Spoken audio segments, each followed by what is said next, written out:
మోక్షం మార్గం.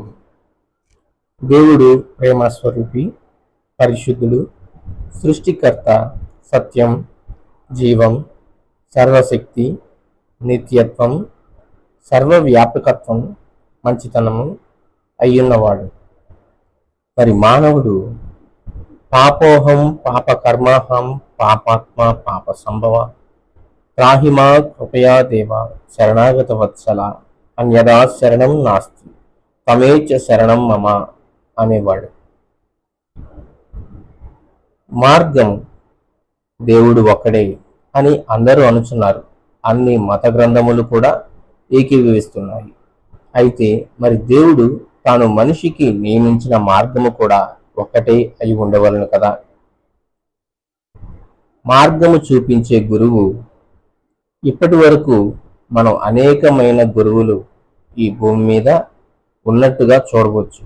కానీ నిజముగా వారు మోక్ష మార్గము చూపించే వారే అయితే వారు కూడా దానిని నెరవేర్చేవారు అయి ఉండాలి. మృత్యోర్మ అమృతంగమయ అన్న మాట తనలో కూడా నెరవేర్చి చూపించాలి కదా. అంటే దేవుడు మానవుడై గురువై మరణించి మరలా తిరిగి బ్రతకవలెను, లేనిచో అది నమ్మలేము. మోక్షం. పాపులమైన మనం మోక్షాన్ని సంపాదించుకోగలమా? విషపు చెట్టు నుండి అమృతం వస్తుందా? పాపులం అయితే మనం ధర్మాన్ని నెరవేర్చలేము అనేగా అర్థం. మరి ధర్మం ఎందుకు? ధర్మం పాటించటం వలన మనం పాపులము అని తెలుసుకోగలుగుతాం. అయితే మోక్షము దేవుడి చేత దానం చేయబడాలి.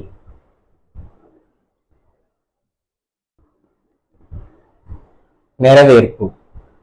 దేవుడు మోక్షమును ఇచ్చే మానవునిగా మారుట. ఈ భూమి మీద ఒక సత్పురుషుడు పాపం లేకుండా జన్మించెను, అనగా కన్యక గర్భము ద్వారా వచ్చెను, మరియు అతనికి యేసు అని పేరు పెట్టబడెను. యేసు అనగా రక్షకుడు, రక్షణ, మోక్షం అనే అర్థములు వస్తున్నాయి.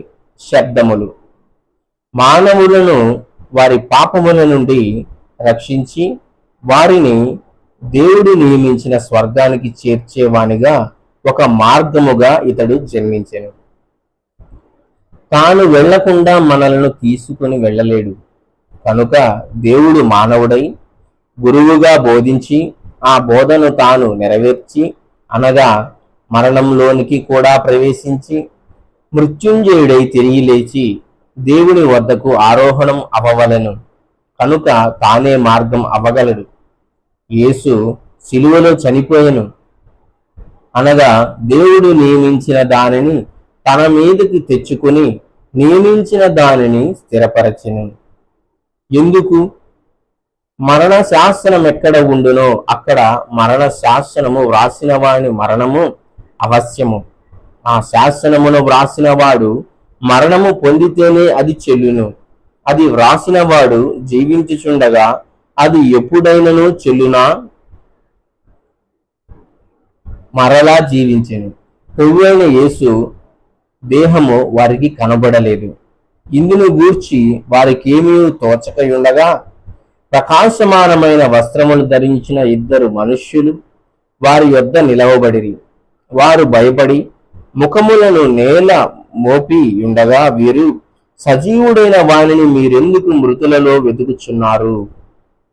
మనుష్య కుమారుడు పాపిష్ఠులైన మనుష్యుల చేతికి అప్పగింపబడి సిలువ వేయబడి 3వ దినమందు లేవవలసి ఉన్నదని ఆయన మీతో చెప్పిన మాట జ్ఞాపకము చేసుకొనుడని వారితో ఆ దేవదూతలు అనిరి. ఆయన శ్రమ పడిన తరువాత 40 దినముల వరకు వారికి అగపడుచు దేవుని రాజ్య విషయములను గూర్చి బోధించుచు అనేక ప్రమాణములను చూపి వారికి తన్ను తాను సజీవునిగా కనపరుచుకొనెను. కనుక యేసు మోక్షమాయను, ఆయనే మార్గము కూడా ఆయను.